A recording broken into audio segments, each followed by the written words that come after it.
Well, good evening. It's time for us to go ahead and jump into our study for this evening, which is a continuation of an introduction to the wisdom literature, or the books of poetry, Job, Psalms, Proverbs, Ecclesiastes, and Song of Solomon. We've already run through Job, we've looked at the Psalms, and last week we began our introduction into the Proverbs. So just to remind ourselves of everything that we looked at last week very briefly, remember the Proverbs, I would contend, is an invitation to wisdom. What is wisdom again? All right, skill in the art of living. The godly living doesn't just happen. It's a skill, which means that you have to develop it. You have to work and hone your craft. You have to become better at it in various ways. And what the wisdom literature does is it helps to create that skill. So, let's see here. What are Proverbs again?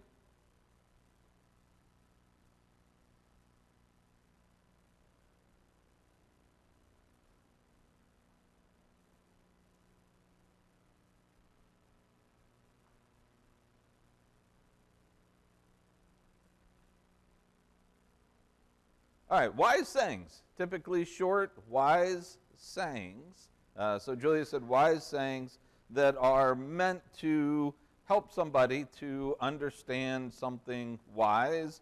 Modern day Proverbs, a stitch in time saves 9. You've heard that one. A penny saved is a penny earned. Those types of things. But we have an entire book that is full of these types of short statements that are there to help us gain wisdom. And here is kind of how, at least I see, the Proverbs is structured. The first 9 chapters, an invitation to wisdom itself. After that, you have the Proverbs of Solomon, the 30 sayings, starting in midway through chapter 22. And then chapters 25 through 29, this seems to be Hezekiah's collection of Solomonic Proverbs. And then you get into chapters 30 and 31. Chapter 30, the sayings of Agur, and then 31, Lemuel, and then the rest of 31, starting in, I didn't correct the typo there, verses 10 through 30. You have the acrostic there for womanly excellence. So, just very briefly, reminder in chapters 1 through 9, we talked about how this is an invitation to wisdom.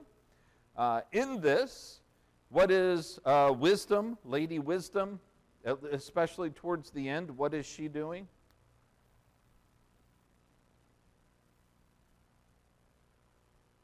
Y'all remember this from last week? What is Lady Wisdom doing at the end of, or there in chapter 9?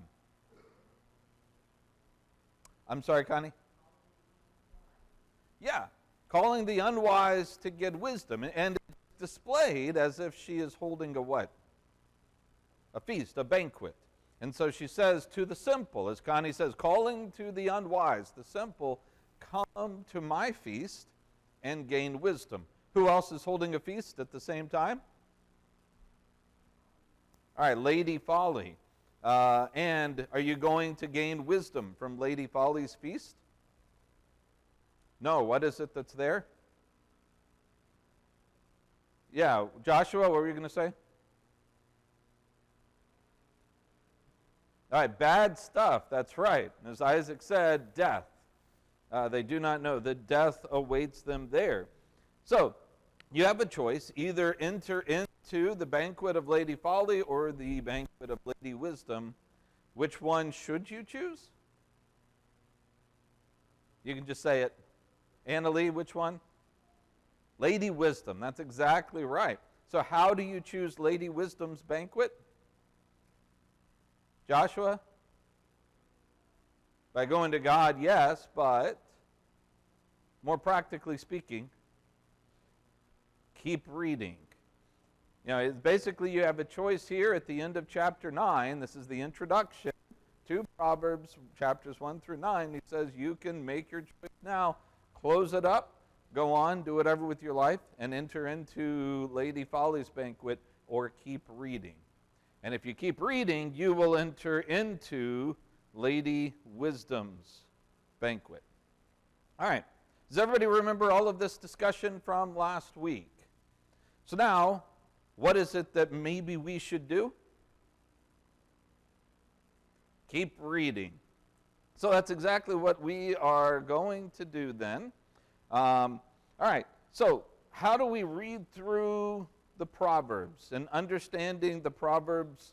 What is it that they are trying to teach us? Do the Proverbs give a bunch of commands? Do the Proverbs give absolute statements saying, just absolute contingent statements, if this, then that, every time? No, they're not. What are the Proverbs actually trying to accomplish? All right, they're painting a picture. The Proverbs are there, these statements, they're there to paint a picture for us. If you say a stitch in time saves 9, can you visualize that? Can you visualize a small rip that just needs a couple stitches? And if you ignore it, what's going to happen in time? The rip's going to get bigger, and it's going to require 20 or 30 stitches to sew up, right? Can you visualize that picture in your mind? Yeah, that's what they're doing. With the Proverbs, though, concerning wisdom, what kind of pictures are they painting? What's the word we used last week? All right, caricatures. And what's a caricature again?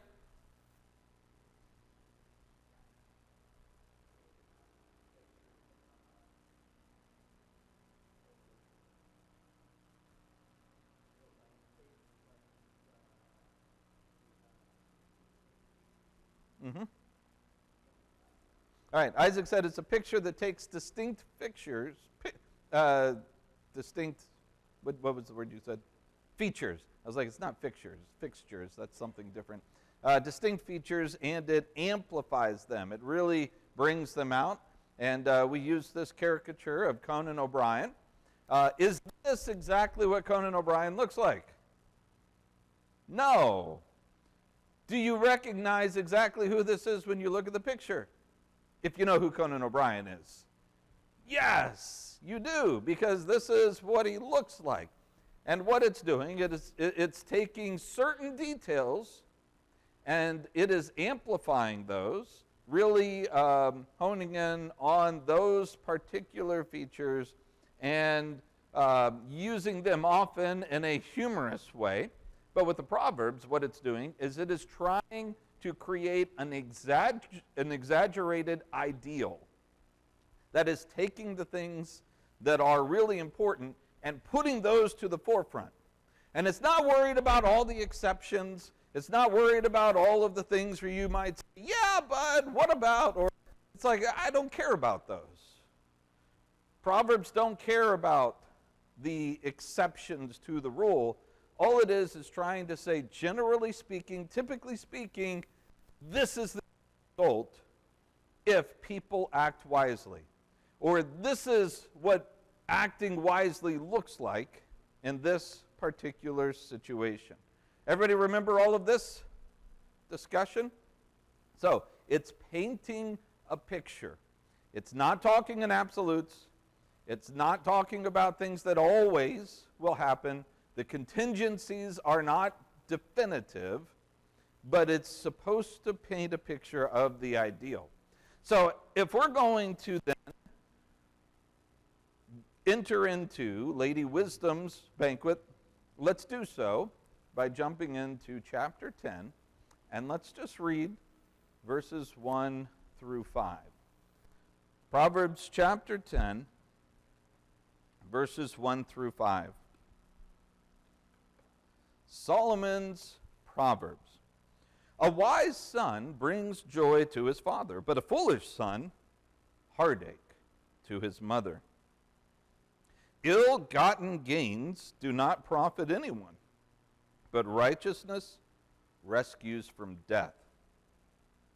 The Lord will not let the righteous go hungry, but he denies the wicked what they crave. Idle hands make one poor, but diligent hands bring riches. The son who gathers during summer is prudent, but the son who sleeps during harvest is disgraceful. We could keep going, by the way, and just keep reading, but we're going to have a lot of these that just kind of sound as if they're one-off statements, don't they? I mean, it's kind of the way that the Proverbs typically are understood. Let's see if that is the picture at all. Let me ask this just prima facie, the first reading that you have of this. Do you see that all of these Proverbs are connected together? Or do they seem to be disjointed statements?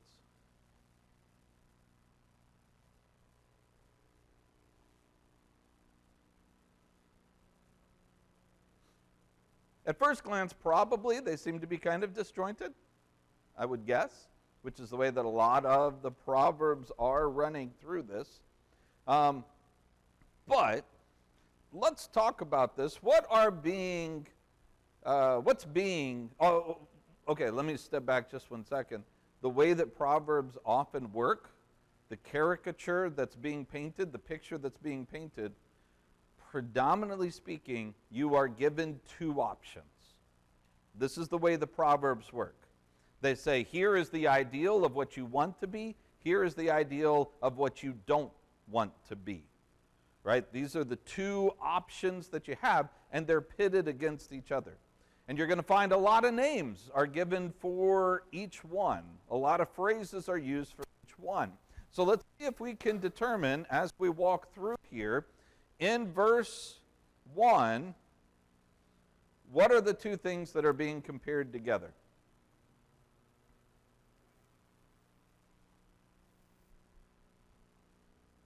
First of all, what's the positive? A wise son, right? What's the other side of it? A foolish son. Right away, from the very beginning, the Proverbs is saying, this is the contrast. And when it comes right down to it, this is the ultimate contrast in the book of Proverbs. The words wise and foolish, wisdom, folly. Through chapters 1 through 9, that was the contrast that was already made. And so it comes right down to this, a wise son or a foolish son. Now, verse 2, what is being contrasted here?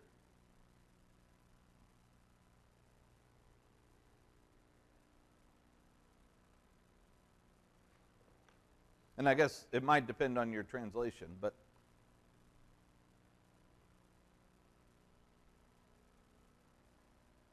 okay, just gain and unjust gain. All right. I'm going to use the ESV because I created this from the ESV, so that's the words that I have up there. In the ESV, verse 2, treasures gained by wickedness, that is unjust gain or unjust profit, do not profit, but righteousness delivers from death. And as Vicky says, this has to do with your means of gain, financially speaking. So is that always true? Treasures gained by wickedness do not profit? Is that always true? Have you seen people that are dishonest end up making a lot of money? Yeah. So maybe this is a sometimes, sometimes not, right? Again, these aren't hard and fast statements, but we're hopefully going to see how maybe this can apply in a certain way. What does he say, though, that righteousness does? Delivers from death. And that's a little odd because you have on the one hand unjust gain, doesn't profit, but righteousness delivers from death. So what's the contrast here? What's the picture?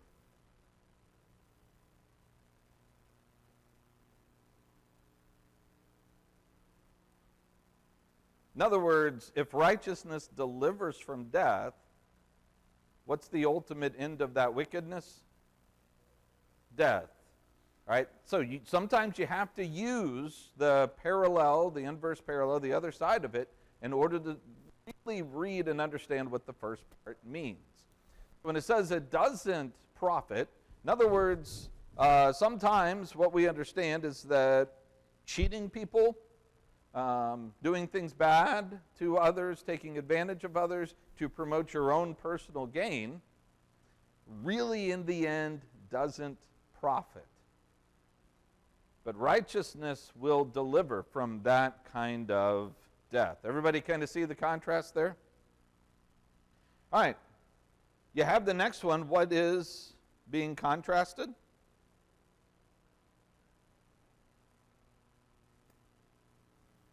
Who is being contrasted, I should say.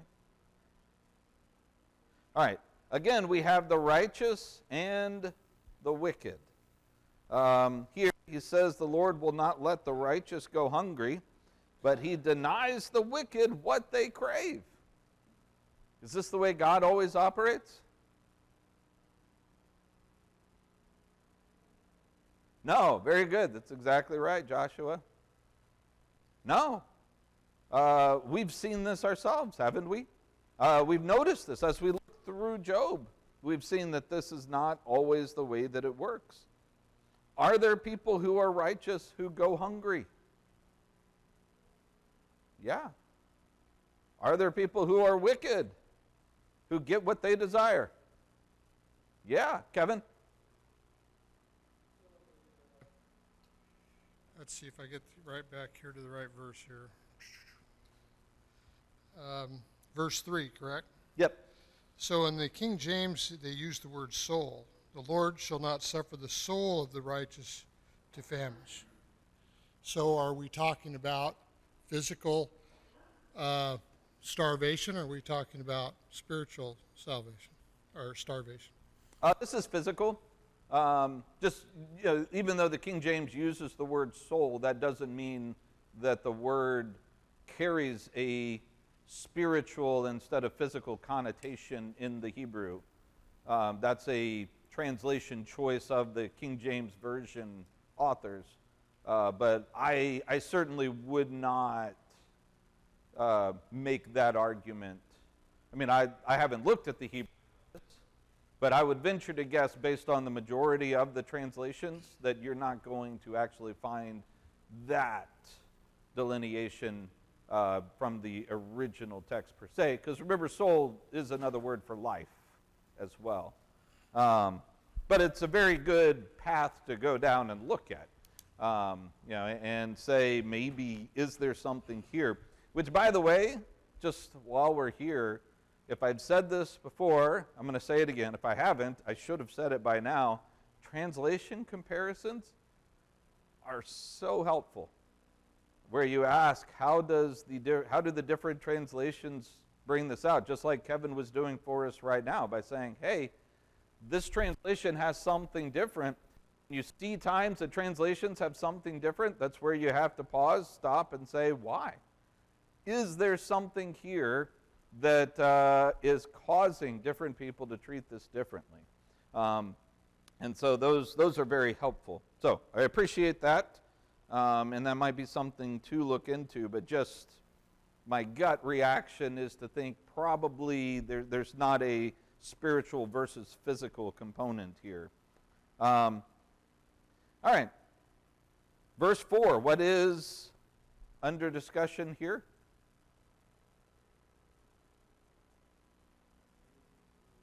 All right. The lazy and the diligent, right? And so you have here in verse 4, the ESV, a slack hand. Lazy causes poverty, but the hand of the diligent makes rich. Again, is this always true? No, it's not. Are there lazy people who seem to succeed? Yeah. Sometimes there are lazy people who are the recipients of success that's handed down from diligent people a few generations up, right? This isn't always the case. Are there diligent people who just can't seem to get ahead? We know those people too, right? So, again, the Proverbs are not creating an always absolute type of a picture, but they are giving certain ideals. And this is trying to say, painting the picture that says, hey, which one should you be? The diligent or the lazy? Obviously, would pick the diligent. And finally, verse 5, what's the comparison point?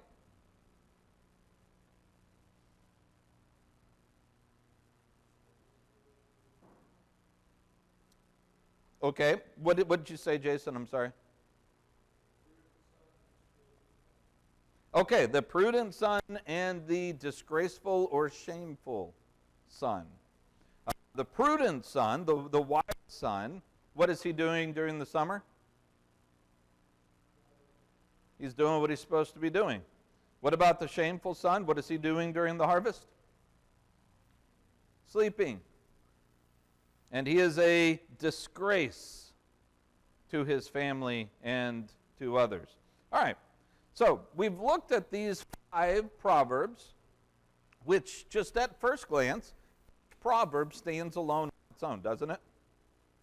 Each of them has its own message that it's giving, its own caricature that it's trying to paint, the picture that it's trying to paint of here's what the foolish looks like, here's what the wise looks like. Let's run an exercise and let's see, is there perhaps a means by which these actually are connected to each other? And it's probably not terribly difficult to do this because, especially verses 1 through 5, how does it begin, how does it end?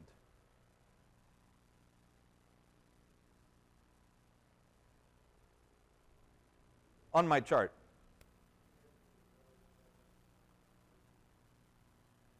Okay, so it begins, right, with the wise son, but ends with the shameful son. So we have this picture, beginning and end, in verse 1, verse 5, kind of this inclusio of sorts that has to do with the son and how the son reflects on his parents. All right. So let's talk about these various pictures here between the wise son and the foolish son. These are the 2 basic comparison points. These are the 2 things that are under discussion. So, in the very first verse, how does a son, a wise son, how does he reflect on his parents? All right. Makes them glad, brings joy. What about the foolish? All right, brings grief or sorrow upon his parents. And then you say, why is that the case? How does that take place? First of all, it just does. But let's move on to the second verse. What is it that a foolish son might attempt to do?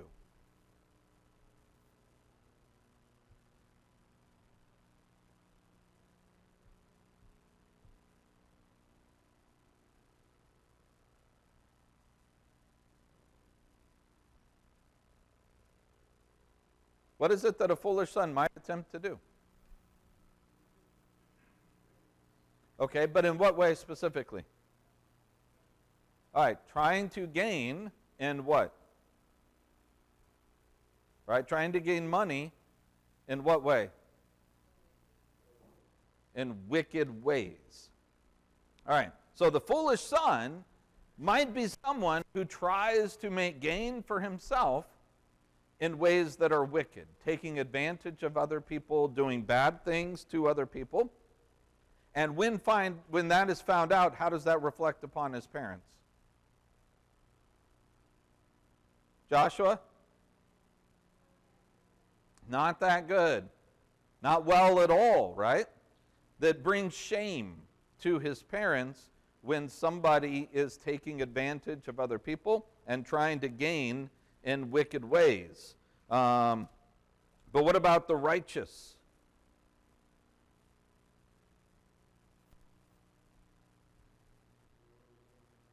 Delivers from death.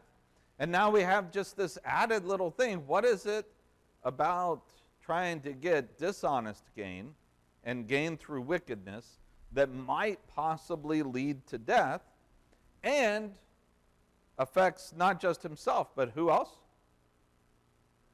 His parents as well. So you go to the next one, and this is about what?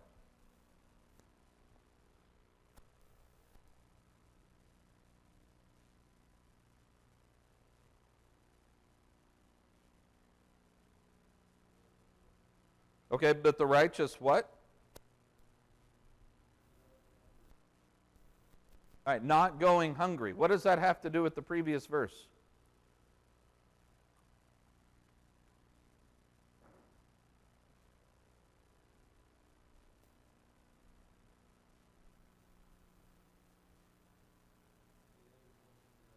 Yeah, it's the discussion about death from the previous verse that I think helps enlighten us about the going hungry in this verse.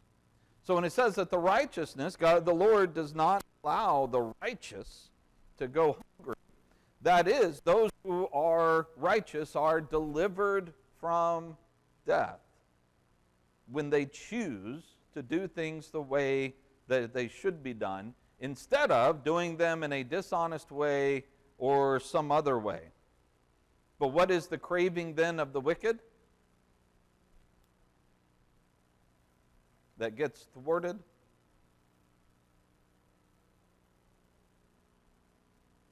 All right, their desires. That is their desire to what? Okay, to say that again, Cliff. All right, profit and make money in what kind of ways? All right, through wickedness. Not the means, not the channels that God has created for prosperity to come. But they're choosing their own. They're trying their own path. They're doing their own thing. And this, I think, ties directly into the next verse, because what's under discussion here?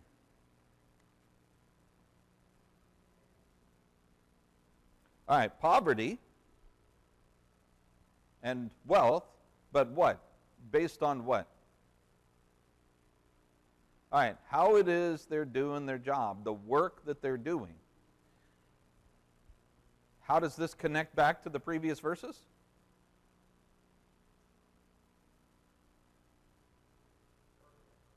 All right, work ethic. You go back to the previous verses, verse 2, treasures gained by wickedness in the end aren't going to profit. That is, treasures that are not gained doing the proper work channels that have been given for people to succeed and to prosper.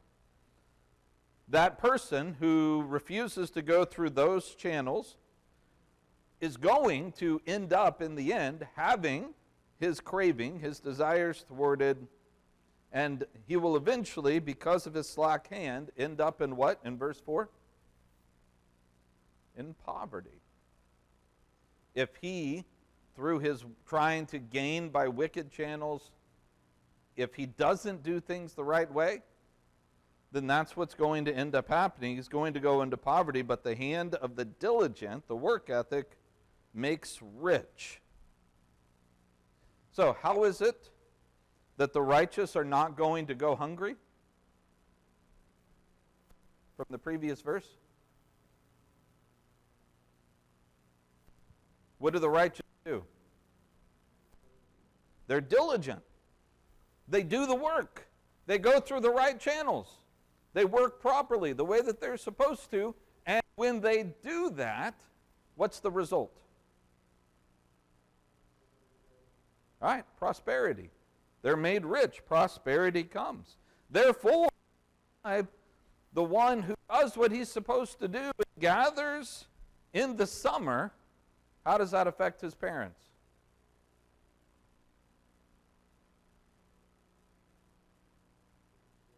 All right, brings them joy. This goes back to the very first verse, right?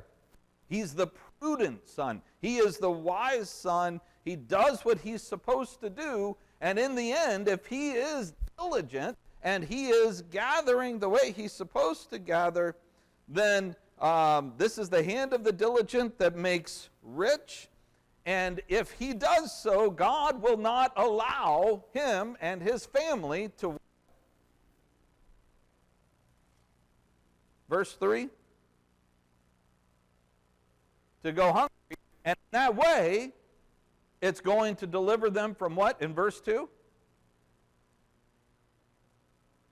It will deliver them from death. They won't go hungry. They'll be delivered from death, and they will be made proud because of the diligence of their son. Can you see how all of these kind of are stacking up together? What's the flip side of that? What about the one, who's the other one in verse 5? The one who does what? All right, he sleeps through the harvest. He doesn't gather during the harvest. He brings shame. And eventually, his slack hand's going to cause what?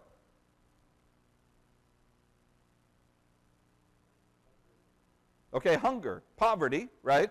There in verse 4, because in verse 3, his desire, he will go hungry, unlike the righteous in verse 3.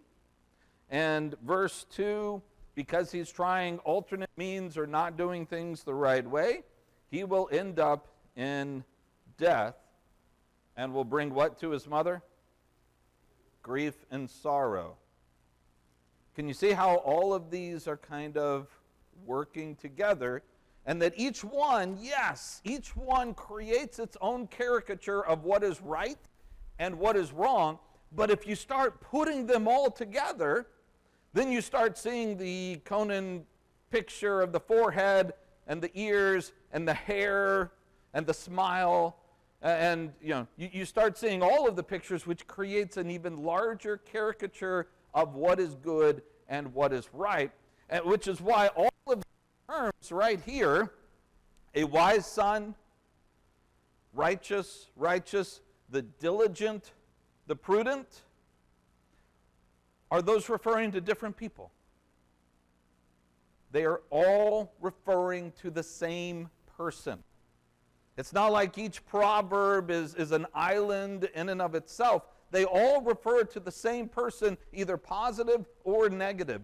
The foolish son, who uses wickedness, who is wicked, who is lazy, who is shameful, are those different people. They're the same one. This is that term that I used last week, and I'm sure everybody, just like started reading into and looking up and getting involved in the whole concept of co-referentiality in the Proverbs. That's just a big, long word that says what it is that we just noticed. That all of the words for the wise, shameful, all the words for the wise, the diligent, the prosperous, the good, all of those, they're referring to the same person. All of them are just adding to the picture, a caricature of what is good and what is right. All of the other ones are painting a picture, a caricature of what is bad and what is evil and what is shameful. Now, here, I think, really is the kicker for this. Are all of these, well, let me put it this way. We have a tendency to read the Proverbs on an individualistic level, right? We say the shameful one, the lazy one, the one who is wicked. But what if Proverbs are simply written in that way, but they're actually designed for the entire community? Consider this. What if you had a community that was full of these guys? What if everybody in the community was wise, was righteous, was diligent, was prudent? What if everybody, all the young men within the community during the time of summer, during the time of the harvest, what if every single one of them was out there working and diligently working until the harvest was completed? What's going to happen to that community? It will prosper. Because everybody's doing what everybody's supposed to be doing. The whole community is going to be uplifted because of that. And you'll have a whole community of parents who are proud of their kids because their kids are doing what their kids are supposed to be doing. And when you raise a whole community, a whole town, a whole city, a whole nation, a whole whatever of people who are diligent and doing what they're supposed to be doing, the end result is going to be prosperity. On the other side, what if you have a whole community who are foolish and wicked and lazy and shameful? A whole community, a whole town full of young men that when it comes time for the harvest, you're going to find them sleeping in the barn or sleeping in the woods or hiding somewhere to avoid work because they're scared of work. What's going to happen to that community? What's that, Joshua? They will shrink quite a bit because they're not going to what?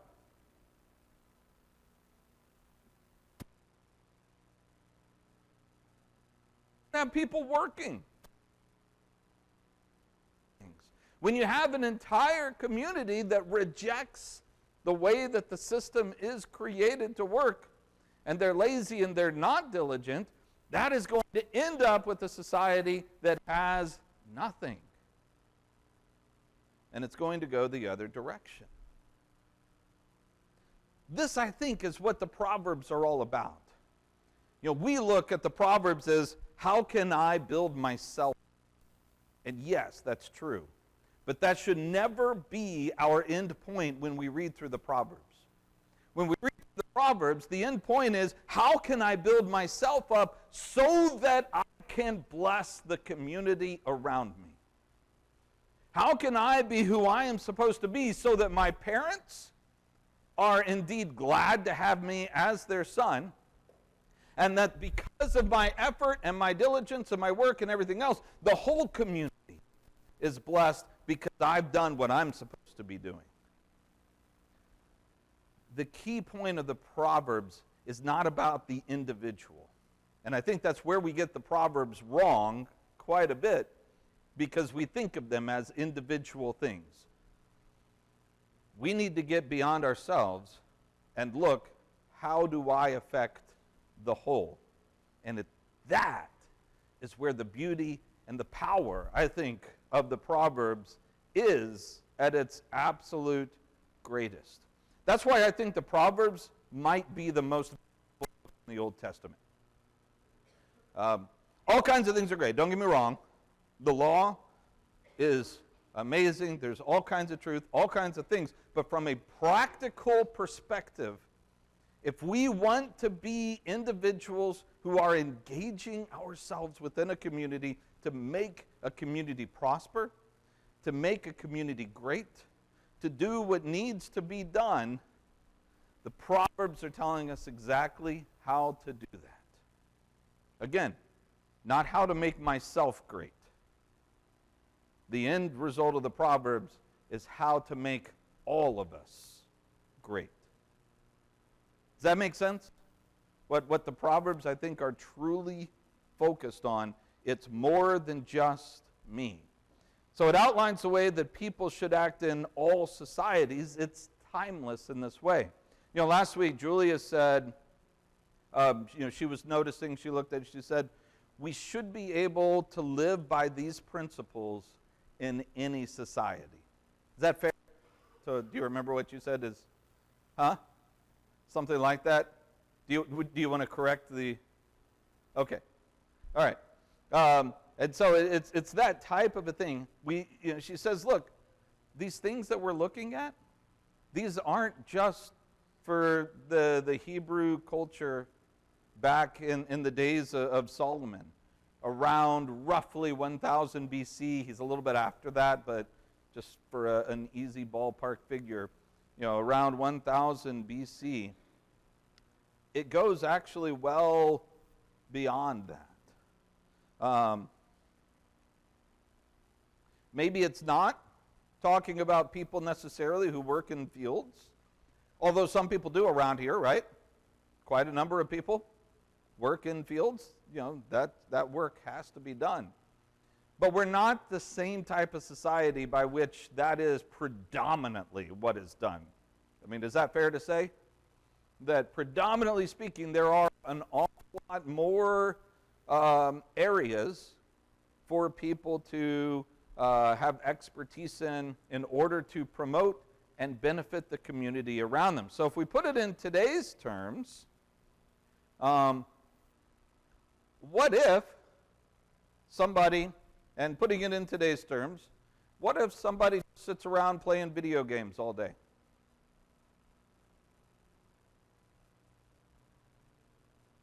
What's that? Lazy, okay?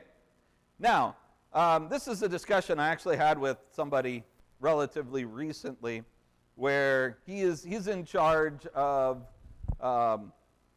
he runs kind of a gap year program for kids who are wanting to take a year between school, getting out of high school and going to college, and he has a program that he does in which they do some heavy Bible stuff and some other things. And he said he had one kid who was interested, and they had talked and everything until he found out that there wasn't going to be time for him to play Call of Duty during that. And he's like, no, I'm out. Because that was his priority. For those of you who don't know, Call of Duty is a video game that's played. Some of you guys may not be familiar with this, and that's fine.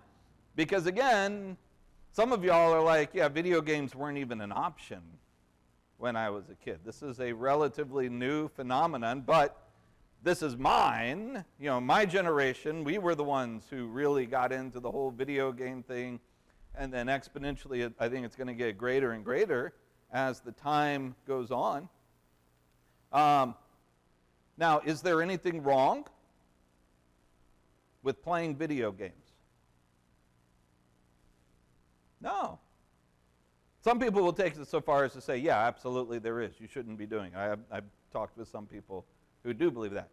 I hope not. I enjoy playing video games. I have a lot of fun with them. That's not necessarily the issue. Is there something wrong with dedicating yourself to video games when you could be productive in doing something else? Yeah. This is the heart of what the Proverbs are trying to talk about.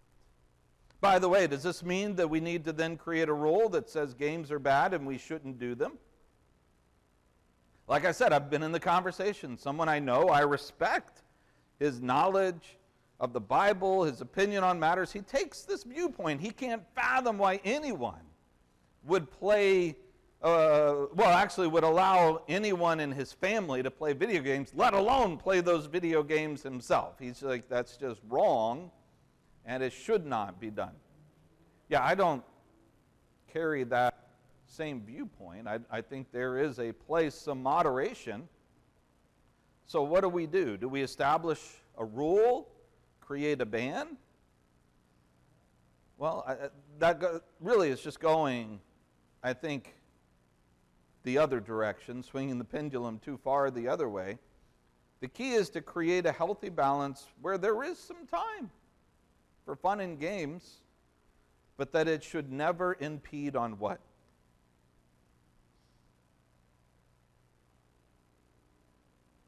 What? Learning, yeah, but what else? Work. It should never impede on your ability to serve the community. It should never impede on your ability to use yourself and your productivity to make a difference in the community that's around you. And I think this is what is vitally important for us even today. By the way, you've heard the term before probably that America is a nation that has been blessed by God. Probably heard that phrase before. And by that, a lot of times what people mean is some kind of manifest destiny. That is, they say, look at what God has done. God has prospered America. God has given them all kinds of, given us all kinds of resources, all kinds of help. We have been blessed with prosperity for so long. It's obvious that God has blessed America very specifically. I don't think I hold that viewpoint. I don't think that God has chosen out of all the nations of the world, he kind of spun the globe and he put his finger on one. He says, aha, United States, you are going to receive my blessings. Why is it that we have been as blessed as we have as a nation for the last couple of hundred years? Is it because God has looked at us and said, all right, you know what, I'm going to rain blessings on you? Why is it?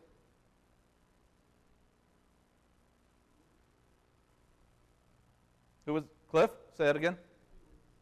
We worked for it. Because there has been a mentality within people in our culture and in our society that says we will work. We will do what needs to be done. We won't be lazy. We will be diligent. And the diligence from generation to generation to generation that gets passed down from generation to generation, this is the very diligence that has created all of the blessings. It's not as if God said, you know what, I'm going to zap you guys with blessings. It's that we had a group of people who said, you know what, let's look at what the Proverbs tells us about how to live. And when we live in such a way to bless the community around us, that community is going to be blessed. It's because we do things the way that God has said they should be done. That is what has created this. Kevin, do you have something you wanted to say? Okay. All right. So, that's why. And this is my working theory. You know, if you want to reject it, that's fine. But I think that's what the value of the Proverbs is for us. This is where we turn to say, how can we create a prosperous community? This tells us right here. And it has everything to do with each of us being the people that we are supposed to be. And when you have a whole community that's full of people who are being what they're supposed to be, the end result is prosperity. Now, is that an all-the-time thing? Not necessarily. Will there be times of drought? Will there be times of natural disaster, of problems, financial issues, or various things? Yeah, that stuff happens. Sometimes that stuff happens because you have a group of people who are trying to do it the wrong way, who are going for dishonest gain, and they cause issues because of that, economic collapse and things such as that. But generally speaking, the caricature, the picture that's being painted is this: live according to the wisdom of the Proverbs, and in the end, you won't go hungry, your community will thrive, and your parents will be blessed. That is the picture the Proverbs is painting. All right, comments or questions? from any of that discussion or pushback or? All right. Well, this is probably a good time. Next week, we're going to jump into Proverbs chapter 31, very specifically. And no, we're not going to start at verse 10. We're going to start Proverbs 31, verse 1, which is a lot less familiar, I think, to a lot of us than verses 10 through the end. In fact, I think when people hear Proverbs 31, most of the time they don't even realize that there are 9 verses that begin Proverbs 31. When we think of Proverbs 31, we just assume that it begins in verse 10, I think, oftentimes. But there's a lot of valuable information in all of Proverbs 31, and we're going to conclude our introduction to the Proverbs by looking at verses 1 through 9, and then verses 10 through 31, and looking at the words that are given to us there. All right. If there's nothing else, then I will turn things over to Jeff and conclude. All right. Thanks a lot, guys.